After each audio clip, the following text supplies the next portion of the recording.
Hola, buenas tardes, Oscar, Menchi, que un gran gusto. En realidad no, porque acá en Argentina hoy estamos con un feriado que estamos conmemorando a nuestro libertador, el general San Martín, que en realidad el día es mañana, pero por estos temas de turismo interno es como que adelantan los feriados para favorecer un poco que se movilice el turismo. Así que estoy en Córdoba ahora con un día muy soleado que me trae un poco a colación pensando, estamos con un sol de América, podríamos decir. Gracias, Daniel. Muchísimas gracias. Bueno, nuestra idea es brevemente hoy tratar didáctica. El compañero y periodista Daniel Montoya sabe que nuestro estilo en la radio es un poco de didáctica, si el tiempo lo permite, por supuesto. Los talibanes. Afganistán, sí, país mediterráneo, estuve viendo alguna similitud, país mediterráneo, ¿verdad? Con creo que 5 vecinos aproximadamente en una zona de alto conflicto y que tiene una historia realmente, digamos, como para leer un montón de cosas. Pasó por un reino, después fue, no sé, una monarquía, pasó por la república, después fundamentalismo. Bueno, ¿qué de cosas en este... Y potencias que se han disputado el territorio afgano. Daniel, contanos la historia de los talibanes, ¿cómo se origina? Y, a ver, es un país realmente apasionante, y yo diría, para justamente pensando en los tiempos de la radio y para ser didácticos, hablar de una bomba de profundidad, esto obviamente que tiene mucho que ver, si uno podría remontarse mucho más lejos, pero tenemos que ir al atentado a las Torres Gemelas, sin duda, que marcan un antes y un después, sobre todo en aquel mundo que tenemos, que es el mundo de los 90, con una sola potencia que había quedado en pie después de la caída del muro en el 89, que es Estados Unidos, el momento del mundo unipolar, esa década de gran expansión de Estados Unidos hacia afuera, promoción de reformas liberales y toda una cantidad de cosas que llegaron muy fuertes por nuestros países, tanto en Paraguay como en Argentina, con liderazgos muy alineados en ese momento de Estados Unidos. Bueno, el atentado a las Torres como que marca un antes y un después, y un retiro prácticamente de Estados Unidos de todos los escenarios donde tradicionalmente Estados Unidos había estado involucrado, y pasa a concentrarse algo que yo diría que es como la gran debacle, que explica muchas de las cosas que vienen a continuación, y el ascenso de la nueva potencia emergente y de su rival actual, que es China, que es Estados Unidos, que pasa, y yo diría mete la pata con gran profundidad en dos invasiones en particular, donde entra, yo les diría, pues tenemos de principios de los 90 aquella guerra del Golfo, donde va ya el gobierno de Bush padre, la administración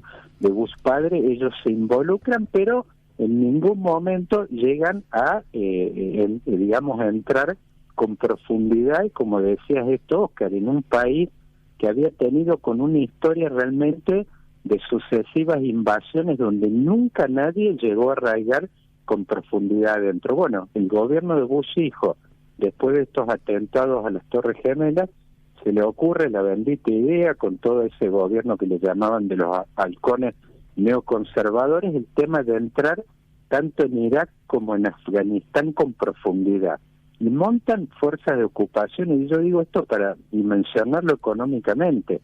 El plan Marshall de reconstrucción de los países europeos, de Japón, en parte también de China, después de la Segunda Guerra, traído al día de hoy, son unos 200.000 millones de dólares más o menos. Bueno, Estados Unidos gastó en Afganistán recursos por 4 veces el plan Marshall de la Segunda Guerra, alrededor de 800.000 millones de dólares, más o menos a la actualidad. Estaba realmente una operación de un nivel de catástrofe y de dilapidación de recursos que no tiene, yo les diría, prácticamente precedentes modernos, un despliegue de tropas de donde iban escalando de a 30, de a 40.000 soldados, inclusive donde Estados Unidos se tienta con la idea de hacer una especie de ingeniería estatal adentro y de grandes reformas a nivel de reconfigurar prácticamente la sociedad afgana, una cosa que realmente era un disparate que no tenía precedentes yo les diría, a nivel mundial, no tienen prácticamente a nivel histórico. Entran en Afganistán con esta profundidad y, por supuesto, al error, a la metida de pata enorme por supuesto, si uno tiene que identificar acá al padre de la criatura, obviamente que es Bush hijo, y todo este tema de los neoconservadores, claro, que entran con una profundidad ahí, involucran, dilapidan recursos y después empiezan a suceder una cantidad de errores, donde yo diría que Biden es como el último eslabón, donde la cuenta que tiene para pagar él por ahí no es tanto la de esta gestión que está encabezando, donde encuentra este problema prácticamente cocinado, pero sí con las dos administraciones donde él es vicepresidente de Obama 1 y 2, y donde realmente Estados Unidos quizás la única ventana de tiempo que tuvo para digamos, sacar adelante un poco este tema de Afganistán fue en el año 2010, que hay una película en Netflix que se la recomiendo especialmente a ustedes y a la audiencia de la radio, que se llama Máquina de Guerra, con Brad Pitt, está en Netflix, que es extraordinaria, que un poco, por supuesto, en tono de parodia, describe ese proceso, esa ventana del año 2010, donde hay un general que venía de la guerra de Irak en su momento, que es Stanley McChrystal. Es como que Estados Unidos en ese momento se le abrió una ventana que tuvo de un año, y por supuesto McChrystal se burla en una nota que le da la revista Rolling Stone junto con otros generales de la cúpula de ocupación en Afganistán, se burlan del grado de desconocimiento que tenían y de digamos de superficialidad tanto de Obama como de Biden respecto a los problemas en la región, y lo despiden a él después de esta ocupación, que fue el único año que Estados Unidos como que encaró este tema con una profundidad y con un general realmente yo les diría, de clase internacional, y que entendía bastante bien, a pesar de su locura, entendía bastante bien el problema de Afganistán y la profundidad que tenía, y yo creo que Estados Unidos ahí quizás lo pudo sacar razonablemente bien adelante. Y bueno, después de eso, por supuesto, Trump llega con su política. Me parece que Trump es bastante fiel, en definitiva, a su plataforma electoral, en el sentido que Trump criticó siempre el tema de los disparates, esto de las invasiones afuera, que eran costosas, trató y hizo un tratado de paz en su momento con los talibanes, y un poco lo que se estuvo concretando ahora, y bueno, vemos esto, que sabíamos en definitiva que la huida de Estados Unidos iba a darse prácticamente con estas fotos que son similares a lo que fue en su momento la salida de Vietnam, aunque con condimentos totalmente diferentes. Sí. Justo, Oscar, vos no hablabas de la cultura del grado de resistencia y lo apasionante que es la historia afgana. Bueno, tiene que ver con esto, porque en su momento Vietnam tenía que ver con un enfrentamiento con un país que tenía dos grandes potencias detrás, que eran la Unión Soviética y China. En este caso, Afganistán prácticamente no tiene a nadie detrás.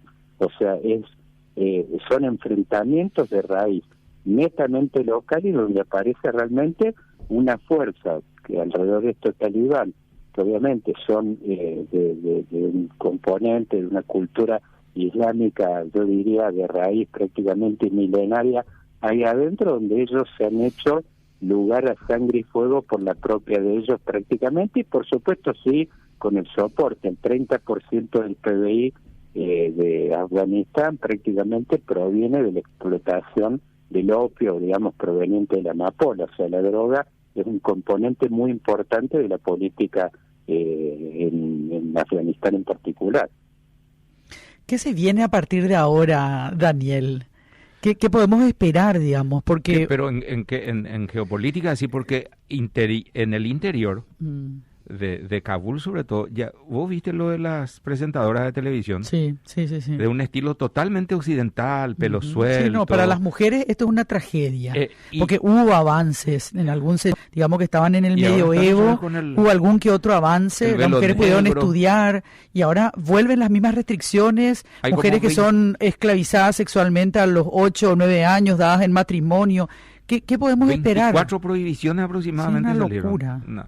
Independientemente sí, yo le decía, hay dos cosas ahí. Hay una que es que en los tratados estos, sobre todo que en su momento hizo el secretario de Estado Pompeo en 2020 por la administración de Trump, que eran definitivos los acuerdos de retiro de Estados Unidos de Afganistán.